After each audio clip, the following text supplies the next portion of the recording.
तो dear students, इस video में हम बात करेंगे फैमिली रेननकोलेसी। तो रेननकोलेसी की distribution, classification, vegetative character and floral character, इन सब के बारे में बात करेंगे।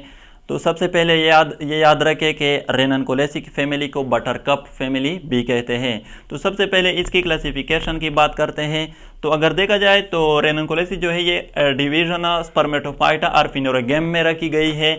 यानी कि there are two types of plant. एक जो होते वो non flowering non seeded plant होते हैं जिसको हम क्रेप्टोगेम्स कहते हैं, और एक जो होते हैं वो सीडिड एंड फ्लावरिंग प्लांट होते हैं। For example angiosperm and gymnosperm, उसको फिर फेनोरोगेम्स कहते हैं। लेकिन यहाँ पर रेननकोलेसी जो है ये भी फेनोरोगेम्स में आती है, यानी कि इसका मतलब कि ये सीडिड एंड फ्लावरिंग प्लांट फैमिली है।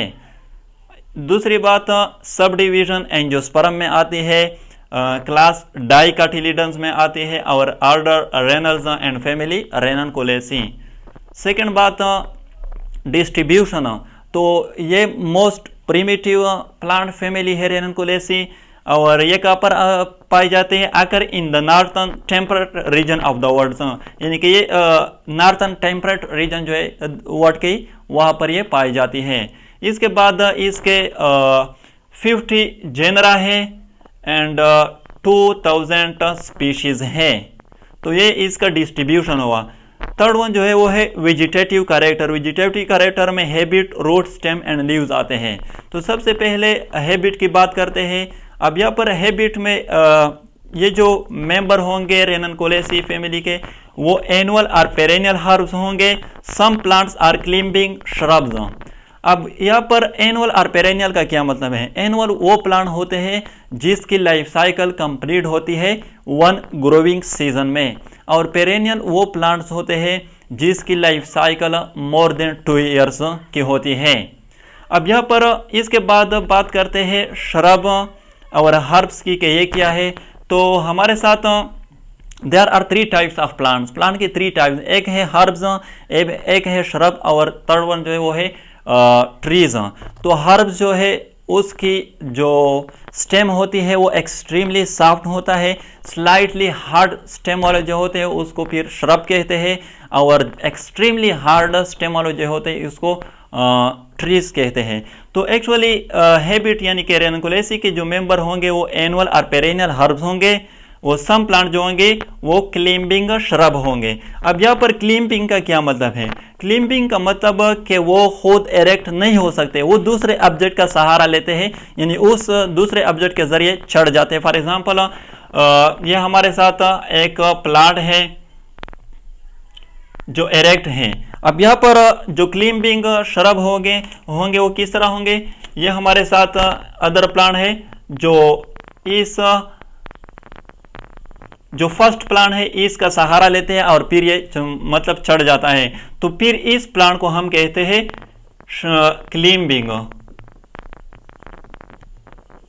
इसको कहते हैं क्लाइंबिंग, यानी खुद ये एरेक्ट नहीं हो सकते, दूसरे ऑब्जेक्ट का सहारा लेते हैं। फॉर एग्जांपल मैं एग्जांपल देता हूं, कद्दू या तोरी जो होते हैं, वो तो इसके एग्जांपल नहीं है, लेकिन सिर्फ मैं आप लोगों को ये बताना चाहता हूं कि वो जो कद्दू और तोरी होते हैं वो क्लाइंबिंग प्लांट्स होते हैं, क्योंकि वो खुद एरेक्ट नहीं हो सकते। तो ये क्या है? एनुअल और पेरेनियल हर्ब्स होते हैं, और सम प्लांट जो होते हैं इस फैमिली के वो क्लाइंबिंग श्रब होते हैं। इसके बाद बात करते हैं रूट की। तो इसमें रूट जो होते हैं वो टेप रूट होते हैं। अब यहाँ पर ये याद रखें there are 2 types of root. एक होते हैं टेप रूट और एक होते हैं एडवांटिशियस रूट। तो टेप रूट वो होते हैं जो सीड के रेडिकल से निकल आते हैं, अराइज होते हैं, और ये एक्चुअल रूट होते हैं। और एडवांटिशियस रूट वो होते हैं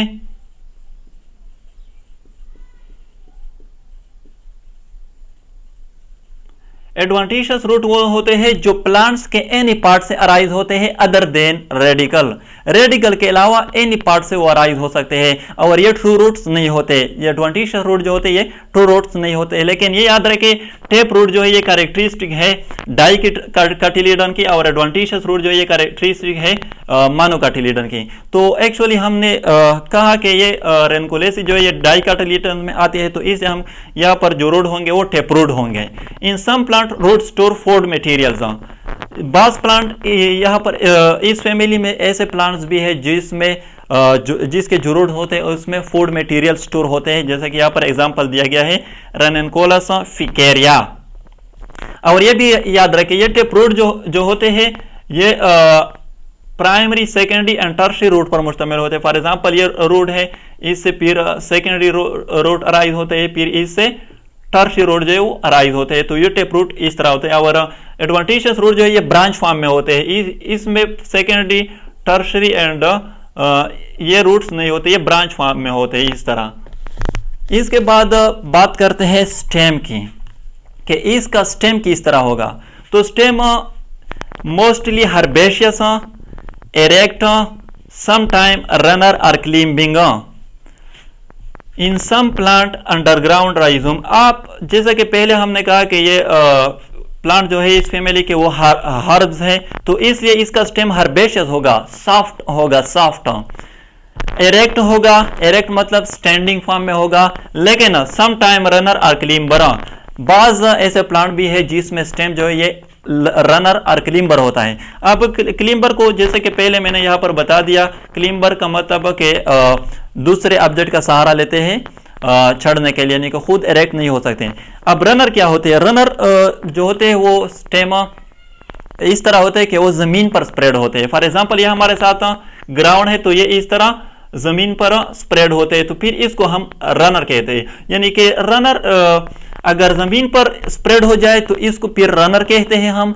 अगर किसी दूसरे ऑब्जेक्ट के जरिए चढ़ जाए तो फिर उसको हम क्लिम्बर कहते हैं। इसमें सिर्फ क्लिम्बर और रनर में सिर्फ ये डिफरेंट है कि ये जमीन पर स्प्रेड होते हैं रनर, और क्लिम्बर जो है किसी ऑब्जेक्ट के तरफ चढ़ जाते हैं। और बास प्लांट में ये अंडरग्राउंड राइजोम होते हैं, यानी कि इस फैमिली में ऐसे प्लांट भी है जिसमें स्टेम जो है वो अंडरग्राउंड होता है, और अंडरग्राउंड स्टेम को हम क्या कहते हैं? इसको हम राइजोम कहते हैं। इसके बाद बात करते हैं लीव्स। तो लीव्स इसमें रेडिकल होते हैं, यानी कि नियर द रूट, और कोलिन लीव्स होते हैं, यानी कि फ्रॉम एरियल स्टेम्स। अब यहाँ पर इसके बाद सिंपल होते हैं, अल्टरनेट होते हैं। In some plant compound and opposite होते हैं। एग्जांपल दिया है क्लीमेटस, यानी क्लीमेटस में कंपाउंड होते हैं लीव्स, यानी लीव्स कंपाउंड होंगे और इसके अरेंजमेंट अपोजिट होगी। एक्सटिपोलेट होंगे, रेटिकुलेट वेनेशन होगी। अब यहाँ पर रेडिकल एंड कोलिन का क्या मतलब है? तो रेडिकल लीव्स जो होते हैं वो नियर द रूट होते हैं, और कोलिन लीव्स जो होते हैं ये अराइज होते हैं from aerial stem. For example ये हमारे साथ ग्राउंड है। अब यहाँ पर ये हमारे साथ स्टेम है बट वेरी शॉर्ट है, और ये रूट है। तो इस तरह इससे जो रूट लीव्स निकल जाए तो फिर इसको हम कहते हैं कि ये लीव्स क्या होंगे? ये रेडिकल लीव्स होंगे। यानी यहाँ पर एक्चुअली ये तो स्टेम से अराइज हुए, लेकिन हमें ये पता भी नहीं चल रहा है कि ये स्टेम से अराइज, क्योंकि स्टेम जो है वो इंतहाई शॉर्ट है। तो इस तरह दिखाई दे रहा है जैसे कि डायरेक्टली रूट से अराइज हुए हैं। तो इसको फिर हम कहते हैं रेडिकल लीव्स। और कोलिन लीव जो है वो एरियल स्टेम से, जो एरियल स्टेम से अराइज हो जाए तो उसको फिर हम कहते हैं कोलिन लीव्स। फॉर एग्जांपल ये हमारे साथ स्टेम है, तो इस तरह जब स्टेम से निकल जाए तो फिर इसको हम कहते हैं कोलिन लीव्स। तो इसके लीव्स रेडिकल भी हो सकते हैं बास प्लांट के, और बास प्लांट के कोलिन होंगे, यानी कि जैसा कि यहाँ पर मैंने दिखा दिया इस तरह अरेंजमेंट होगी। इसके बाद सिंपल होंगे। अब यहाँ पर सिंपल और कंपाउंड में क्या डिफरेंट है? तो लीव्स एक होते हैं कंपाउंड लीव और एक होते हैं सिंपल लीव्स। तो कंपाउंड लीव जो होते हैं वो मेनी लीफलेट पर मुश्तमिल होते हैं। तो ये लीव जो है ये कंपाउंड लीव है, क्योंकि इसमें मेनी लीफलेट जो है मौजूद है। और सिंपल लीव जो होती है वो सिंगल लीव होती है, यानी सिर्फ एक लीफलेट यानी कि सिंगल लीव्स होती हैं। तो इस में लीव्स यानी कि इस फैमिली के प्लांट्स में जो लीव्स होंगे वो सिंपल होंगे, और इसकी अरेंजमेंट वो अल्टरनेट होगी। अब एक होता है अल्टरनेट अरेंजमेंट, एक होता है अपोजिट। अपोजिट अरेंजमेंट किस तरह होता है और अल्टरनेट अरेंजमेंट किस तरह होता है। ये फॉर एग्जांपल हमारे साथ एक कंपाउंड लीव्स है, तो इसको फिर हम कहते हैं अपोजिट अरेंजमेंट, जो एक दूसरे के साथ यानी कि ये किस तरह स्टेम से निकल जाए, अपोजिट एक दूसरे के अपोजिट अराइज हो जाए स्टेम से, तो फिर इसको हम कहते हैं अपोजिट अरेंजमेंट। और अल्टरनेट अरेंजमेंट हम इसको फॉर एग्जांपल ये हमारे साथ स्टेम है, तो ये लीव्स यहाँ से निकल गई, दूसरी यहाँ से, तीसरी यहाँ से, फोर्थ यहाँ से, तो इसको फिर हम कहते हैं अल्टरनेट अरेंजमेंट। तो यहाँ पर देखा गया है कि यहाँ पर रेडिकल लीव्स होंगे और बाद में कोलीव्स लीव्स होंगे और सिंपल लीव्स होंगे, अरेंजमेंट अल्टरनेट होगा। लेकिन बाज ऐसे प्लांट भी है जैसे कि फॉर एग्जांपल दिया है क्लीमेटस के, इसमें कंपाउंड लीव्स होंगे और अरेंजमेंट अपोजिट होगा। इसके बाद एक्सटिपोलेट होंगे यानी कि स्टेप्यूल नहीं होगा इसके लीव्स में। इसके बाद यहाँ पर रेटिकुलेट वेनेशन होगा। अब वेनेशन भी there are two type of venation, यानी कि एक होता है पैरेलल वेनेशन और एक होता है रेटिकुलेट वेनेशन। पैरेलल वेनेशन इस तरह होता है, फॉर एग्जांपल ये हमारे साथ लीव्स हैं, तो इस तरह वेनेशन को हम पैरेलल वेनेशन कहते हैं। और रेटिकुलेट वेनेशन जो है इसमें वेन जो है ये अरेंज होते हैं ब्रांचिंग फॉर्म में। फॉर एग्जांपल ये हमारे साथ एक लीव्स है, तो इस तरह ये मेन वेन है, इससे फिर इस तरह और वेन अराइज होते हैं, फिर इस और वेन इस तरह अराइज होते हैं। तो यहाँ पर ये एक्चुअली क्या होते हैं, ब्रांच फॉर्म में होता है। तो इस फैमिली के जो प्लांट होंगे इसमें भी वेनेशन जो होगी वो रेटिकुलेट वेनेशन होगी, इस तरह वेनेशन होगी। इसके बाद बात करते हैं इसके जो फ्लोरल कैरेक्टर्स है, इसकी बात करते हैं। अब फ्लोरल कैरेक्टरिस्टिक में इनफ्लोरेसेंस आता है, फ्लावर, फ्रूट, सीड, प्लेसेंटेशन ये आता है। तो सबसे पहले जो इस फैमिली के जो मेंबर होंगे इसमें जो इन्फ्लोरेसेंस होगा वो साइमोज होगा और बाद में रेसिमोज होगा। साइमोस इन्फ्लोरेसेंस किस तरह होता है, ये इस तरह होता है, तो इसको साइमोस इन्फ्लोरेसेंस कहते हैं। और रेसिमोस इन्फ्लोरेसेंस किस तरह होता है, वो इस तरह होता है,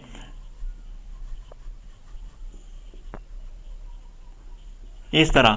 तो इसमें इन्फ्लोरेसेंस या साइमोस होगा और बाद में जो होगा वो रेसिमोस होगा। इसके बाद फ्लावर जो होगा वो पेडिसिलेड होगा, यानी कि स्टाक और पेडिसल जो होगा वो मौजूद होगा। कंप्लीट होगा फ्लावर, यानी कि जो 4 फ्लोरल ऑर्गेन्स है, calyx, Corolla, androecium and gynoecium में टोटल सारे के सारे मौजूद होंगे। इसके बाद बाइसेक्सुअल होगा। बाइसेक्सुअल का मतलब कि जो male and female reproductive organs है ये इसमें मौजूद होंगे। ब्रैक्टिएट होगा। हाइपोगाइनस होगा। हाइपोगाइनस का मतलब कि इसमें ओवेरी जो होगी वो सुपेरियर होगी। और इसके बाद एक्टिनोमॉर्फिक होगा। एक्टिनोमॉर्फिक का मतलब कि इस एक्टिनोमॉर्फिक वो प्लांट होते हैं जिसको हम किसी भी प्लेन से 2 इक्वल हिस्सों में डिवाइड कर सकते हैं। लेकिन बाज जाइगोमॉर्फिक भी होंगे, यानी कि बाज ऐसे प्लांट भी होंगे इस फैमिली के जिसमें जाइगोमॉर्फिक फ्लावर होंगे। इसके बाद कैलेक्स 4 सेपल होंगे, 5 सेपल्स होंगे। पॉलीसेपेलस होंगे। पॉलीसेपेलस का मतलब कि वो सेपल्स एक दूसरे के साथ फ्यूज्ड नहीं होंगे। इसके बाद इम्ब्रिकेट एस्टिवेशन होगा। फॉर एग्जांपल यहाँ पर यह हमारे साथ सेपल है, तो कितने सेपल है, 1 2 3 4 5 सेपल्स हैं और ये एक दूसरे के साथ तक फ्यूज्ड भी नहीं है। इसके यानी इस सेपल के यहाँ पर इसके जो मार्जिन है यहाँ पर थोड़ी सी डिस्टेंस है, यहाँ पर भी है, यहाँ पर इस तरह, यहाँ पर इस तरह, तो मतलब कि ये फ्यूज्ड नहीं होंगे। और इसके बाद यहाँ पर हमने कहा कि इम्ब्रिकेट एस्टिवेशन इसमें होगा। इम्ब्रिकेट एस्टिवेशन का मतलब कि एक कम्प्लीटली आउटसाइड होगा, जैसा कि यहाँ पर ये सेपल कम्प्लीटली आउटसाइड है, ये कम्प्लीटली इनसाइड है और बाकी जो 3 है इसकी एक मार्जिन आउटसाइड होगी और एक मार्जिन इनसाइड होगी। तो जैसा कि इसकी सेपल की ये मार्जिन इनसाइड है, ये आउटसाइड, इसकी ये इनसाइड है और ये आउटसाइड, इस तरह इसकी ये इनसाइड और ये आउटसाइड। तो यानी कि कैलेक्स जो होंगे 5 सेपल्स होंगे। पॉलीसेपेलस होंगे। पॉलीसेपेलस का मतलब कि फ्यूज्ड नहीं होंगे एक दूसरे के साथ, एक दूसरे से फ्री होंगे और इम्ब्रिकेट एस्टिवेशन होगा। इसके बाद कोरोला अगेन 5 पेटल्स होंगे, पॉलीपेटल्स होंगे, अगेन इम्ब्रिकेट एस्टिवेशन होगा, और इसके बाद nectary are present at the base. अब यहाँ पर अगेन पेटल जो होंगे वो भी 5 होंगे। फॉर एग्जांपल यहाँ पर 1 2 3 4 5, और ये भी पॉलीपेटल्स होंगे, यानी एक दूसरे के साथ फ्यूज्ड नहीं होंगे, एक दूसरे से फ्री होंगे। और इसमें भी एस्टिवेशन जो होगा वो इम्ब्रिकेट होगा, यानी कि ये कम्प्लीटली आउटसाइड है, ये कम्प्लीटली इनसाइड है, और बाकी जो 3 है ये वाला और ये वाला, इसकी एक एक मार्जिन आउटसाइड और एक एक मार्जिन इनसाइड होगी। और इसके जो पेटल्स होती है, फॉर एग्जांपल ये हमारे साथ पेटल्स है, इसके इसके बेस में स्वीट सब्सटेंसेस मौजूद होते हैं जिसको नेक्चरी कहते हैं, और इसकी फंक्शन क्या है, अट्रैक्शन फॉर यानी पोलिनेशन के लिए जो इंसेक्ट को है वो अट्रैक्ट करते हैं। इसके बाद एंड्रोशियम है। एंड्रोशियम स्टेमन जो होंगे ये इंडिफिनिट होंगे, यानी कि लातादात स्टेमन होंगे, जैसा कि यहाँ पर देखा गया। यहाँ पर हमारे साथ ये स्टेमन है तो ये लातादात है, लामहदूद है, इंडिफिनिट है। पॉलीएंड्रस होंगे। पॉलीएंड्रस का मतलब कि एक दूसरे से फ्री होंगे, एक दूसरे के साथ फ्यूज्ड नहीं होंगे, जैसा कि यहाँ पर देखा गया है, ये एक दूसरे के साथ फ्यूज्ड नहीं है। स्पाइरली अरेंज होंगे, यहाँ पर ये देखा गया, ये स्पाइरली अरेंज है। एंथर कंसिस्ट ऑफ 2 लूप्स, जिसको हम डाइथीशियस कहते हैं, यानी कि इसमें एंथर जो होगा वो डाइथीशियस होगा, 2 लूप्स पर मुश्तमिल होगा, यानी कि एंथर में के 2 लूप्स होंगे, ये फिर इसको हम कहते हैं डाइथीशियस। इसके बाद है गाइनेशियम, तो वहाँ पर 1 to many कार्पल्स होंगे।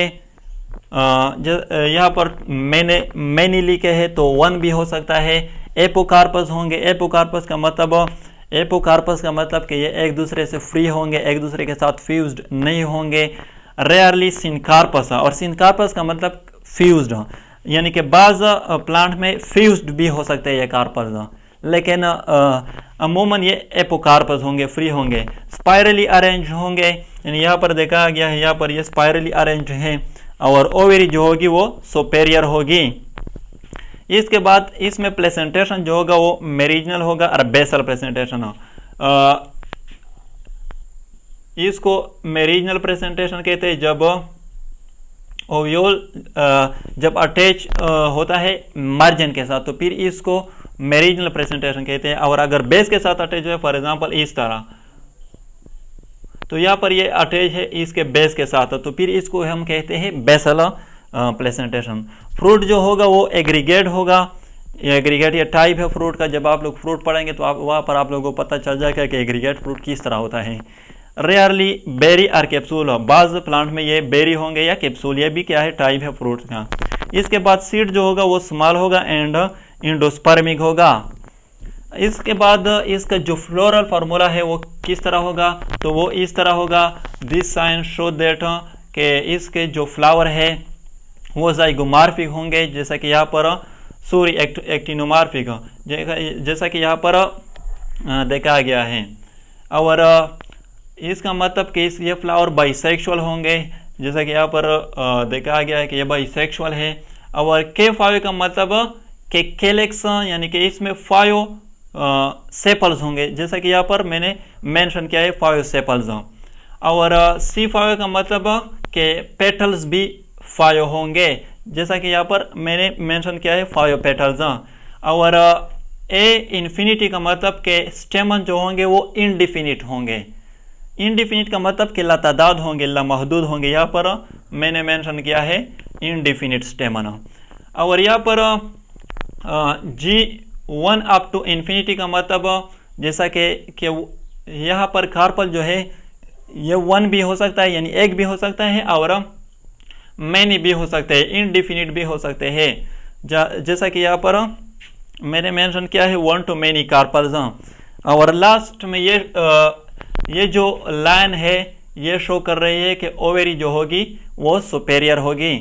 यहाँ पर मैंने मेंशन किया है ये भी कि ओवेरी जो होगी वो सुपेरियर होगी।